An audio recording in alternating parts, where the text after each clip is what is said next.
Dragon நல்லா இருக்கு. Story பொறுத்த வரைக்கும் ட்ரெய்லர்ல நீங்க பார்த்திருப்பீங்கல்ல, அதுதான் மெயின் ஸ்டோரியா இருக்குது. லவ் டுடேல மொபைல் போன் வச்சு ஒரு கான்ஃபிளிக்ட் நடக்கும்ல, அதே மாதிரி இதுலயுமே ஒரு விஷயம் இருக்குது. அது இந்த படத்துக்கு ரொம்பவே ஹெல்ப் பண்ணிருக்குன்னு தான் சொல்ல முடியும். அது ஒர்க் அவுட்டுமே ஆயிருக்கு. படம் ஸ்டார்ட் ஆகும்போது நல்ல ஒரு வைப்ல தான் ஸ்டார்ட் ஆனிச்சு, நல்லாவே இருந்தது. ஃபர்ஸ்ட் ஹாஃப்ல எல்லா விஷயத்தையும் ஏன் இவ்வளோ சீக்கிரமா முடிச்சு கொண்டு போனாங்க அப்படிங்கிற மாதிரி எனக்கு ஒரு ஃபீல் இருந்தது. செகண்ட் ஹாஃப் தான் படத்தோட கதைக்குள்ளே போனாங்க.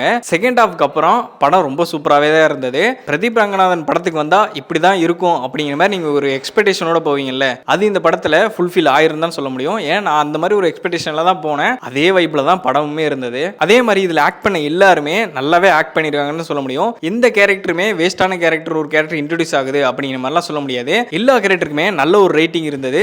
எல்லா கேரக்டருமே கதைக்கு தேவையும் பட்டிருந்தாங்க. முக்கியமா விஜய் சித்து அண்ட் ஹர்ஷத் இவங்க வர்ற சீன்ஸ் எல்லாம் நல்லாவும் இருந்தது. அவங்க நல்லா ஆக்டும் பண்ணியிருந்தாங்க.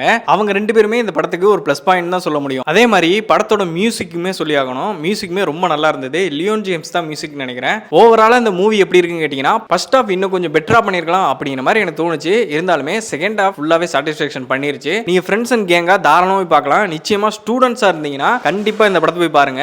கேங்காலாம் போனீங்கன்னா இந்த படம் நிச்சயமா ஒரு வைப் மெட்டீரியலா இருக்கும். இந்த படத்துக்கு 10க்கு 7 மார்க் கொடுப்பேன். எனக்கு இந்த படம் பிடிச்சிருந்தது.